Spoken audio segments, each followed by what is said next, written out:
I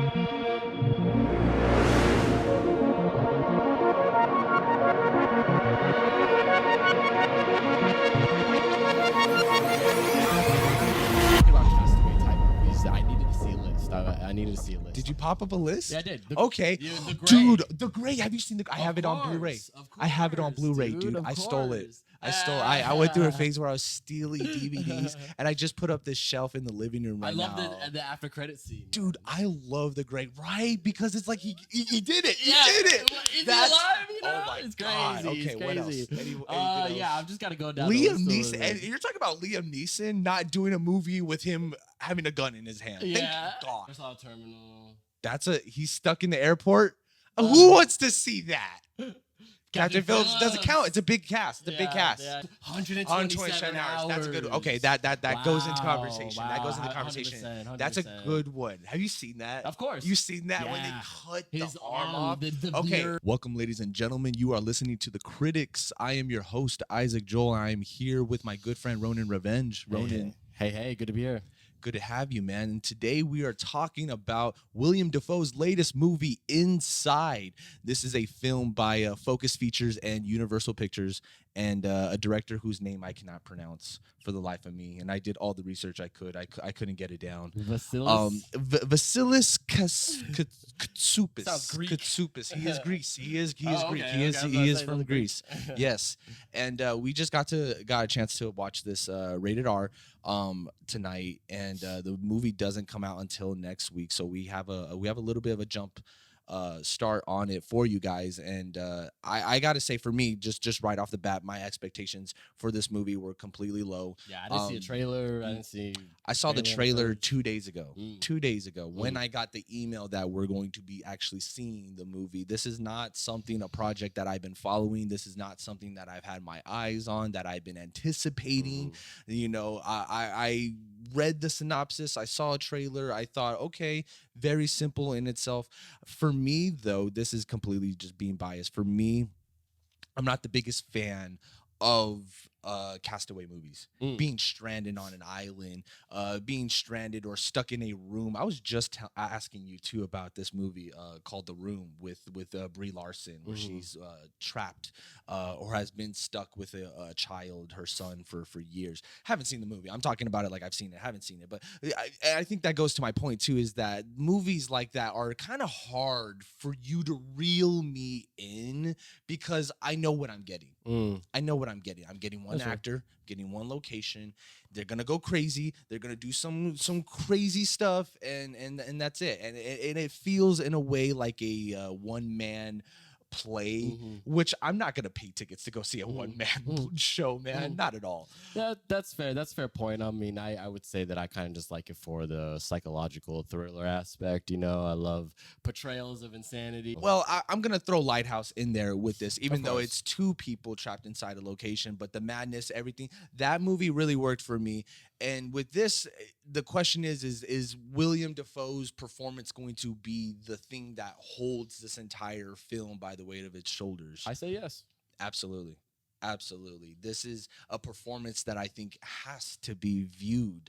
My expectations went through the roof. Absolutely through the roof. There was not 1 minute, 1 moment, 1 second where I was having my eyes off the screen. I was really clenched into the seat, man. There was times where I felt like I was going insane with him. And I like that. You know, for one location and then one actor and stuff, Willem Dafoe still isn't afraid to get down, dirty, in the grit, the grime, the sweat, the soil, dust, everything. And he's been doing this for a long time. Seriously, you see it all. And that was my main thing too, is like, you know, because the penthouse looks so nice and so superfluous and stuff, you know. And they nailed the lighting with it, the way it reflects through the glass, all the minimalism, all that stuff, the lighting, absolutely. And I do like how they really trashed the house. They really lived in it, you know. They really lived in it. It felt like time was passing, you know. The destruction of it, all that stuff I thought was pretty cool. The film gets right into it. He is in the middle of a heist, and it goes absolutely wrong. He is a high-end art thief who gets trapped inside this penthouse, and that is that is the end of the information. That is all that you have to go into the movie really knowing. You don't get into the history on the mark, on who it is that they're going after, on what it is. I mean, you know the objective of the three paintings that they're after, but as far as the relationship and is this a setup? Is there something deeper? Is there something behind those doors? Is there a deep dark secret that the owner of this house is hiding? No. Absolutely not. The movie is literally just about William Dafoe going crazy, stuck in this penthouse. And for some people, that's going to be a total turn off. That's not going to be enough to get people in seats, if I'm being honest. Absolutely, especially with the setups that were in the movie. You know, there were kind of things setting up to be bigger events and kind of lackluster a little bit. You know what I mean? So it's like I could understand a little bit of disappointment on because at moments he's seeing people. And we don't know if they're actually there or not. Yeah, we don't really. The history isn't really developed or talked about, or we don't really know how these characters know each other or got here and stuff. And I love the mystery and the anonymity of that, of course. Yes. But yeah, because it is about survival. Yes. I mean, those are my gripes. Those I pretty much am just throwing out all my cons right off the bat. I think if you can get past all of that, if that doesn't shut you off, you're going to absolutely love this movie the way that we did, right? This movie is absolutely insane.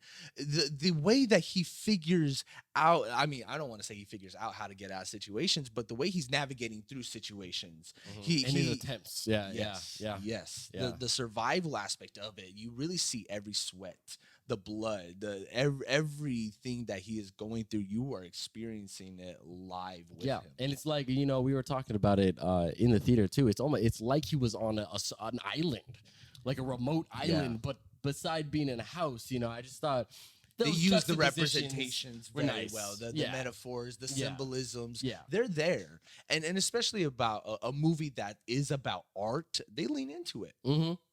It's not just it is a part of the conversation. Absolutely. I love, there's a moment where, again, unclear if it's a flashback or if it's a dream. Let's just say, for argument's sake, it's a flashback where he is interacting with the owner and other people at this art installation. And that was a really, really great moment for me to be seen, because it felt like we were actually living inside that world. We got to live in that corner of the world, because the whole movie is, again, just about him inside there. So whenever we were able to peek outside of that, it had my was attention. Nice. I agree with that. And everything also with that scene too, what they were doing with the sound, like it sounded like a dream. Oh my God, don't get me started on the, and when they were walking too, it was like they were walking on water, right? You heard the drips. Yeah, it was cool. The sound design in this movie is something else. And they get away with it with not a score. We're not talking about music or anything like that. We're talking about the ambience, the sound effects. They get away with it. They get away with it, you know. So 2 thumbs up for me. I highly recommend it. 2 thumbs up. I have been your host, Isaac Joel. Thank you for listening, and we are the Critics.